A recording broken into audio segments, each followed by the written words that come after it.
இன்றைக்கு நமக்கு முன்னாலே இருக்கக்கூடிய ஒரே கடமை என்ன? திராவிட முன்னேற்ற கழக ஆட்சிக்கு முற்றுப்புள்ளி வைக்க வேண்டும் என்பது ஒன்றுதான் மிக முக்கியமான கடமை. நான் சொல்கிறேன் உங்களுக்கு, 1966 மாநில கல்லூரியில் மாணவனாக நுழைந்தேன். 67 காமராஜர் காலடியில் அரசியலை தொடங்கினேன். யோசித்து பாருங்கள், 58 ஆண்டு காலம் இந்த பொது வாழ்வில் நான் தொடர்ந்து களமாடி இருக்கிறேன். ஆனால் என் வாழ்வில் இன்றைக்கு அரங்கேறி இருக்கின்ற மிக மலினமான மக்கள் விரோத ஆட்சியை போல ஒரு ஆட்சியை இதுவரை நான் பார்த்தேன். கலைஞர் ஆண்டார், எல்லோரும் ஆண்டார்கள். ஆனால் விடியல் அரசு என்று சொல்லி தமிழ் சமூகத்தின் சகலவிதமான மக்களுக்கு முடியும் அரசாகவே மாற்றிவிட்ட அரசு. யாருக்கு என்ன விடிவு கிடைத்தது? எந்த வாக்குறுதியை நிறைவேற்றினீர்கள்? எந்த முகத்தோடு இந்த மக்கள் முன்னாலே வருகிறீர்கள்? உங்களுக்கு சேர்ந்திருக்கக்கூடிய சொத்தின் அளவு என்ன? ஒரே ஒரு கேள்வி, நீதிமன்றத்திற்கு நீங்கள் தலை வணங்குகிறீர்களா? ஒரு டிஜிபியை நியமிப்பதற்கு இன்று வரையில் நீங்கள் முயன்றீர்களா? ஒரு டிஜிபியை கூட நீங்கள் நியமிக்காமல் நீங்கள் அந்த அளவுக்கு மத்திய அரசை பற்றியும் கவலை இல்லை, நீதிமன்றத்தை பற்றியும் கவலை இல்லை என்றால் நீங்கள் என்ன சுல்தான்களா? நீங்கள் என்ன மன்னர் பரம்பரையா? யோசித்து பார்க்க வேண்டாமா? மானமுள்ள தமிழன் யோசிக்க வேண்டாமா? கவிக்கோ அப்துல் ரஹ்மான் ஒரு அற்புதமான கவிதை எழுதியிருப்பார். நீங்கள் 1000 பக்கங்களில் சொன்னாலும் புரியாததை அதுதான் கவிதைக்கான லட்சணம். அவர் சொல்லுவார், புறத்திணை சுயம்வர மண்டபத்தில் போலி நலன்களின் கூட்டம். உங்களுக்கு புராணம் தெரிந்திருக்கும். அதாவது தமயந்தியை திருமணம் செய்து கொள்ள வேண்டும் என்று ஏராளமானவர்கள் வந்து கூடியிருக்கிறார்கள் அந்த சுயம்வர மண்டபத்தில். அந்த சுயம்வர மண்டபத்தில் நலனை போலவே அத்தனை பேரும் காட்சி தருகிறார்கள். உட்கார்ந்திருக்கிற அத்தனை பேரும் நலனை போலவே இருக்கிறார்கள். தமயந்தி கையில் மாலையை கொடுத்தார்கள். தமயந்தியினுடைய மனம் நிறைந்து இருப்பவன் நலன். எனவே இந்த கூட்டத்தில் நலன் எங்கே இருக்கிறான் என்று பார்க்கிறார். எல்லோரும் நலனை போல இருக்கிறார்கள்.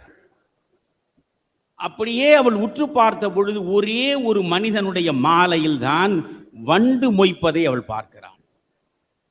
மற்றவர்கள் அத்தனை பேரும் தேவர்கள். ஆனால் இவன் மனிதன். இவன் சாதாரண மலர் மாலையை சூடிக் கொண்டிருக்கிறான்.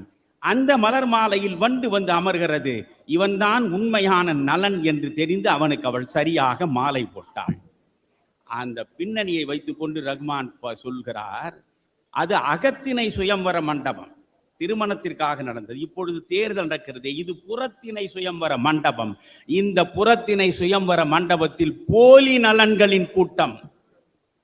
கையில் மாலையுடன் குருட்டு தமயந்தி. குருட்டு தமயந்தி. எவன் உண்மையானவன் எவன் பொய்யானவன் என்று புரிபடாத அளவுக்கு இன்றைக்கு இருக்கக்கூடிய மக்கள். இந்த மக்களுக்கு நடுவேதான் நாம் அரசியலை நடத்தியாக வேண்டி இருக்கிறது. யோசித்து பார்க்க வேண்டாமா? மானமுள்ள தமிழன் யோசிக்க வேண்டாமா? நான் இதையெல்லாம் வெளிப்படையாக சொல்லி இருக்கிறேன்.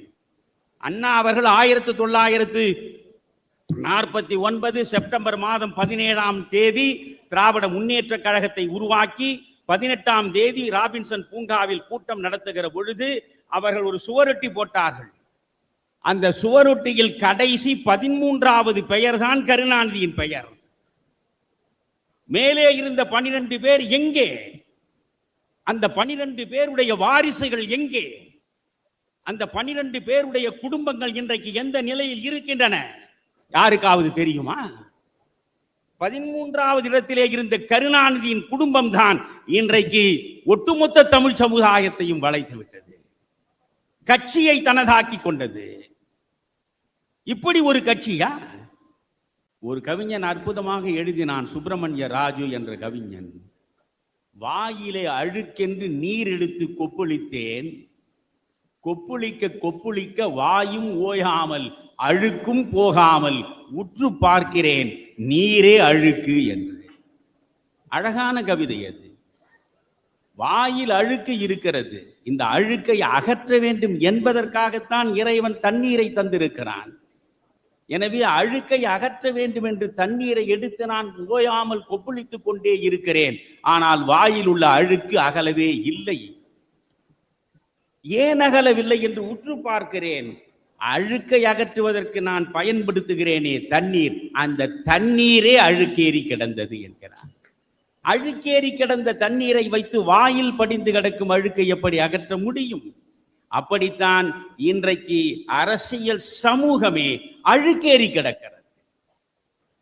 ஈழ பிரச்சனை, ஒவ்வொரு நாளும் லட்சக்கணக்கில் ஈழத் தமிழர்கள் கொன்று குவிக்கப்பட்ட நேரம். நான் ஐயாவிடம் சொன்னேன், நான் சோனியா காந்தியை சந்திக்க விரும்புகிறேன் என்றேன்.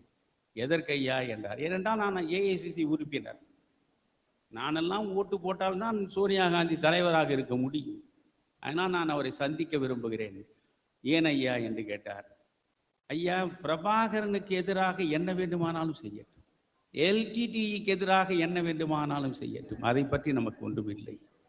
அப்பாவி ஈழத் தமிழர்கள் மீது வான் வழியாக ரசாயன குண்டுகளை வீசி கரிக்கட்டைகளாக மாற்றுகிறார்களே, அந்த ராஜபக்சே அரசுக்கு பின்னாலே துணை இருக்கின்ற மன்மோகன் சிங் அரசுக்கு பின்னால் இருந்து சூத்திரதாரியாக இருப்பவர் சோனியா காந்தி. எனவே அவரிடம் நான் சொல்ல விரும்புவது வேறொன்றும் இல்லை.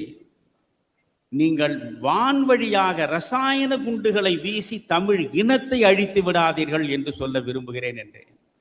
ஐயா, இதை எல்லாம் நீங்கள் சொல்லி அவர்கள் காது கொடுத்து கேட்பார்களா என்று ஐயா கேட்டார்.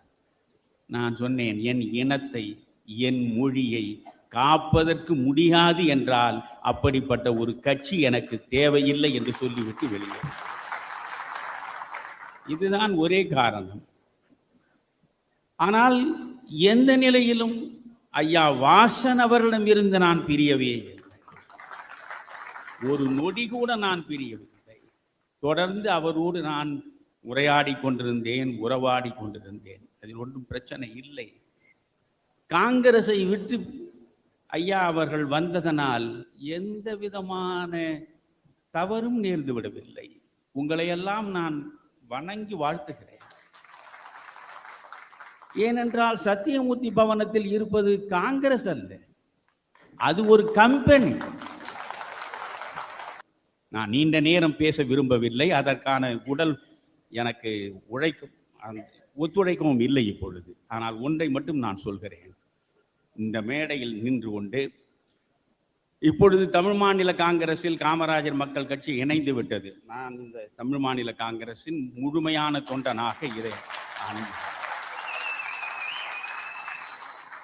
16 ஆண்டுகள் தமிழ் மாநில காங்கிரஸில் காங்கிரஸ் கட்சியில் இருந்த அப்போது தமிழ் மாநில காங்கிரஸை விட்டு ஐயா காங்கிரஸில் தான் இருந்தார். காங்கிரஸை விட்டு நான் வெளியே வந்தேன். வெளியே வந்து காந்திய மக்கள் இயக்கத்தை தொடங்கினேன். வேறொன்றும் இல்லை. தனி வாழ்வில் தூய்மை, பொது வாழ்வில் நேர்மை, வார்த்தைகளில் வாய்மை, இதுதான் காந்தியம் வளர்த்தெடுத்த பொது வாழ்க்கை பண்பு நலன்கள். எனவே இதை இன்றைய இளைய தலைமுறையிடம் கொண்டு போய் சேர்க்க வேண்டும் என்பதற்காக நான் நடத்திய வேள்விதான் காந்திய மக்கள் இயக்கம். சென்னையிலே இருந்து கன்னியாகுமரி வரை இந்த காந்திய மக்கள் இயக்கத்தில் அத்தனை பேரும் ஈடுபட்டார்கள்.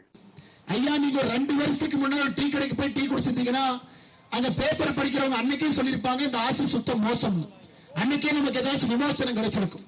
முதலமைச்சரை பொறுத்தவரை இன்னைக்கு தான் டீ கடைக்கு வந்து டீயை குடிக்கிறார். அருமை சொந்தங்களை, எதற்காக இதை சொல்லுகின்றேன் என்றால், இந்த ஆட்சி தூக்கி எறியப்பட வேண்டிய ஆட்சி என்பதற்காக நான் சொல்லிக் கொண்டிருக்கின்றேன். பெண்களுக்கு எதிரான குற்றங்களை எப்பொழுதும் கூட தமிழக சரித்திரத்தில் பார்த்தது. சமீபத்தில் புரட்சி தலைவி அம்மா அவருடைய பிறந்த நாள் நிகழ்ச்சியில நம்முடைய பாரத பிரதமர் நரேந்திர மோடி அவர்கள் ஒரு வாழ்த்து செய்தி போட்டாங்க. எனக்கு அம்மா கிட்ட பல விஷயங்கள் பிடிக்கும். அவங்க எப்படி ஒரு அரசாட்சி பண்ணுவாங்க, எந்த அளவுக்கு மக்களை அனுசரித்து அவருடைய ஆட்சி இருக்கும் எல்லாம் பிடிக்கும். ஆனா எனக்கு புரட்சி தலைவி அம்மா கிட்ட அதிகமாக பிடித்தது என்ன, நம்முடைய பிரதமர் என்ன சொல்லியிருக்காருன்னா, அவர் ஆட்சி காலத்தில் முதலமைச்சராக இருக்கும் பொழுதெல்லாம் சட்டம் ஒழுங்கு என்பது கன் மாறி வைத்திருப்பார். சட்டம் ஒழுங்கு, பெண்களுக்கு எதிரான குற்றம் என்றால் முதலமைச்சர் அந்த எஸ்பியை தூக்கி வைக்கிறது மட்டும் இல்லைங்க, கம்ப்ளீட் காவல்துறையை காலி பண்ணிடுவாங்க. அந்த ஐஜியில இருந்து டிஐஜில இருந்து அந்த பொறுப்புல யாரையும் இருக்க விட மாட்டாங்க. ஆனா தமிழகத்தில் இன்னைக்கு ஒரு நாளும் நடக்கக்கூடிய சட்டம் ஒழுங்கு நீங்க பாருங்க. கிருஷ்ணகிரியில 3 வயது பெண் குழந்தைக்கு பாலியல் வன்கொடுமை. குற்றவாளி யாருன்னா திராவிட முன்னேற்ற கழகத்தோடு இளைஞரணி பொறுப்பில் இருக்கிறவன். திருவண்ணாமலைக்கு போனீங்கன்னா 65 வயது மூதாட்டி, அவர்கள் மீது பாலியல் வன்கொடுமை. விராத்தி குளத்துக்கு போங்க, 12வது பரீட்சை எழுதிவிட்டு வீட்டுக்கு வந்த ஒரு சகோதரிய பாலியல் வன்கொடுமை செய்து கொண்டிருக்கின்றார்கள். குற்றவாளி யாருன்னா 2022 பாலியல் வன்கொடுமை, ஜெயிலுக்கு போயிட்டு வெளியே பெயில் இருக்கிறவன் அக்யூஸ்ட். ஆனால் அருமை சொந்தங்களை நாம் நன்றாக புரிந்து கொள்ள வேண்டும். முதலமைச்சரை பொறுத்தவரை சட்டம் ஒழுங்கை கையாள்வதற்கான தகுதியோ திறமையோ ஒரு கையில இல்ல. ஆட்சிக்கு வந்த முதலமைச்சர் என்ன சொன்னாருங்க? என்னுடைய இரும்பு கை, இந்த இரும்பு கையில எல்லாத்தையும் அடக்கவினார். எனக்கு அந்த இரும்பு கை துருப்பிடிச்சு, கையெல்லாம் துருப்பிடிச்சு, அவரால் எதையும் கூட செய்ய முடியாத ஒரு நிலைமையில் இருக்கின்றார்கள். அருமை சொந்தங்களே, இந்த ஒரே ஒரு காரணத்திற்காக மட்டும் நீங்கள் ஆட்சியை மாற்ற வேண்டும் என்று கேட்டுக்கொள்கின்றோம். அருமை சொந்தங்களே, எத்தனையோ காரணங்கள் நம்ம சொல்றோம். ஆனா உங்களுக்கான பாதுகாப்பு, உங்கள் குழந்தைகளுக்கான பாதுகாப்பு, உங்க குழந்தை பத்திரமா ஒரு கல்லூரிக்கோ பள்ளிக்கூடத்திற்கோ போய் படித்துட்டு வீட்டுக்கு பத்திரமாக வர வேண்டும் என்றால் திமுகவை ஆட்சியிலிருந்து அனுப்பினால் மட்டும்தான் உங்களுக்கு பாதுகாப்பு. அருமை சொந்தங்கள், இன்னைக்கு தமிழகத்தில் காவல்துறை நண்பர்கள் இருக்கிறாங்க. காவல்துறை நண்பர்கள் பாதுகாப்பு கொடுக்கிறாங்க, நம்மோடு இருக்கிறாங்க. இன்னைக்கு காவல்துறைக்கே தலைவர் இல்லாத ஒரு பிரச்சனை. கடந்த 8 மாத காலமாக காவல்துறைக்கு ஒரு டிஜிபி கூட போடல. நீங்க பாருங்க ஐயா, நான் முதலமைச்சர் கேட்கிறேன், ஐயா ஏங்க ஐயா காவல்துறைக்கு டிஜிபி போடல? ஏன் போடவில்லை என்றால், ஐபிஎஸ் ஆபீசர்ஸ் அந்த சீனியாரிட்டியில பாத்தீங்கன்னா இருக்கக்கூடிய அதிகாரிகள் திமுகவுக்கு எதிரானவர்கள் இவரே நினைச்சுக்கிட்டு, அது போனது இவரே நினைத்துக்கிட்டு எந்த அதிகாரியும் கூட டிஜிபி போடாம 8 மாத காலமாக தமிழகத்திற்கு ஒரு பொறுப்பு டிஜிபியை வைத்து ஓட்டுக் கொண்டிருக்கின்றோம். ஐயா பொறுப்பு டிஜிபி சொன்னா யாருங்க ஐயா கேட்பாங்க? நீங்களே சொல்லுங்க. பொறுப்பு டிஜிபி சொன்னா யாரு கேட்பாங்க? சட்டம் ஒழுங்கு முழுவதுமாக செயலிழந்து தமிழ்நாட்டில் மல்டிபிள் கண்ட்ரோல் சென்டர், இந்த ஐபிஎஸ் தலைமையில் அது ஒரு குரூப், அவங்க தலைமையில் இது ஒரு குரூப். இதையெல்லாம் சரி பண்ண வேண்டும் என்றால் அண்ணன் எடப்பாடி பழனிசாமி அவர்கள் அந்த நாற்காலியில உறுதியா உட்கார்ந்தா மட்டும்தான். ஐயா சிஸ்டம் கெட்டு போனது மட்டுமல்ல, சிஸ்டம் புறையோடி கிடக்குது. இதை சரி செய்வதற்கே நம்முடைய ஆட்சிக்கு 6 மாத காலம் வேண்டும். அண்ணன் அவங்க அந்த நாற்காலியில் அமர்ந்த பிறகு முதலமைச்சராக குறைந்தபட்சம் 6 மாத காலம் வேண்டும் இதெல்லாம் சரி பண்றாங்க. அந்த அளவுக்கு கெடுத்து குட்டிச்சவராக்கி தமிழகத்தினுடைய ஒரு இலாக்காவையும் கூட குட்டிச்சவராக வைத்திருக்கின்றார்கள் அருமை சொந்தங்கள். அதனால் இன்னைக்கு தமிழகத்தை மீட்டெடுக்க வேண்டும். தமிழகத்தை திரும்ப பழைய மாதிரி கம்பீரமா கொண்டு போகணும். சட்டம் ஒழுங்கு முதல்ல கை வைக்கணும். அதே காவல்துறை நண்பர்கள் தான் திரும்ப மறுபடியும் பணி செய்ய போறாங்க. ஆனா அவர்களுக்கு நாம் சுதந்திரத்தை கொடுக்கணும், அவர்களுக்கு அந்த அதிகாரத்தை கொடுக்கணும், அவர்கள் பணி செய்வதற்கான ஒரு வசதியை ஏற்படுத்தி கொடுக்கணும். அதனால தாய்மார்களே, நீங்க திராவிட முன்னேற்ற கழகத்துக்கு ஓட்டு போட மாட்டீங்கன்னு எனக்கு தெரியும். ஓட்டு கேட்டு வந்தா கூட நீங்க திமுகவை அனுமதிக்க கூடாது என்று அன்போடு கேட்டுக்கொள்கின்றேன்.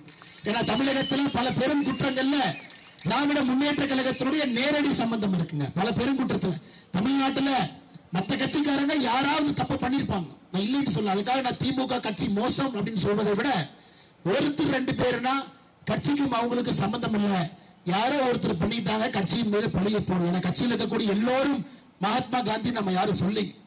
ஆனா திமுக ஆட்சியில பார்த்தீங்கன்னா எல்லா பெருங்குற்றங்களும் திமுக குற்றவாளி இருப்பாங்க. கஞ்சா கடத்தல் வழக்கு ஒரு சாதிக் பாஷால் ஆரம்பித்து உள்ளூர் இருக்கக்கூடிய ஒன்றிய செயலாளர்கள் 4 பேர் இருப்பான். கிருஷ்ணகிரி போனீங்கன்னா 3 வயது பெண் குழந்தை. தைரியம் எங்க வந்துச்சு? காவல்துறையில போய் யாரு கம்ப்ளைண்ட் கொடுப்பாங்க, யார் நம்மளை பிடிப்பாங்க.